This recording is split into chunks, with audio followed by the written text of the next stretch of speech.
My name is Chantal, and I'm a member at Andover Baptist Church.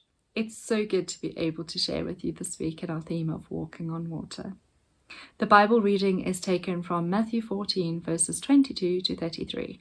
Jesus walks on the water.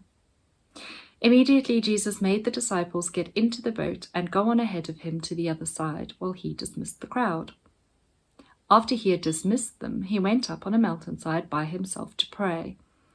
Later that night, he was there alone, and the boat was already a considerable distance from land, buffeted by the waves because the wind was against it. Shortly before dawn, Jesus went out to them, walking on the lake. When the disciples saw him walking on the lake, they were terrified. "It's a ghost," they said, and cried out in fear.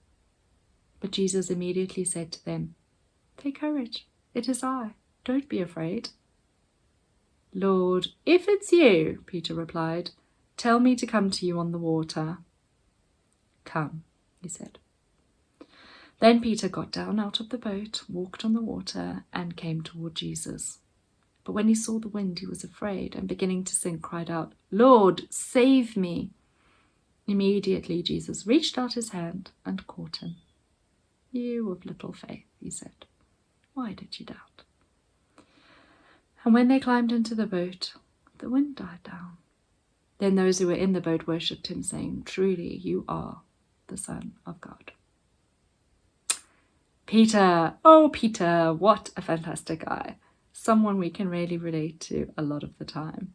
Why? Well, Peter was one of the first 12 disciples or close followers of Jesus. He was a humble fisherman who Jesus called to follow him, and he left his fishing to do just that.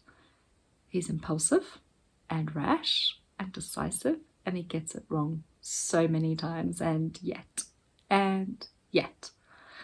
Jesus calls him by a new name, Peter the Rock, because he was going to be instrumental in the building of that first church. Peter, the one who swore to be there to the end, no matter what, and never betray Jesus, even cutting off a soldier's ear when they came to arrest Jesus in the Garden of Gethsemane. This Peter is the same Peter who betrays his friend 3 times before the cockerel crows, just as Jesus predicted he would.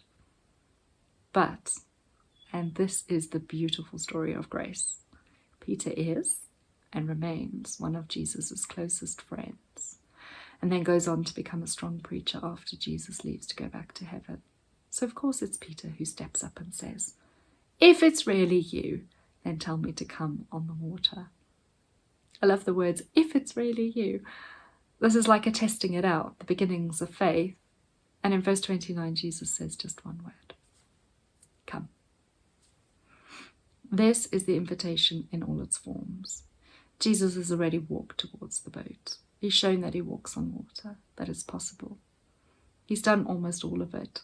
But the last bit, that's the bit we have to do. We have to accept the invite and respond to the come, the join me. Take the first step out of the boat. How is Jesus inviting you to come to him today? How is he asking you to join him? Listen, try to listen, and then take that first step. He's there and he's waiting for you, just as you are.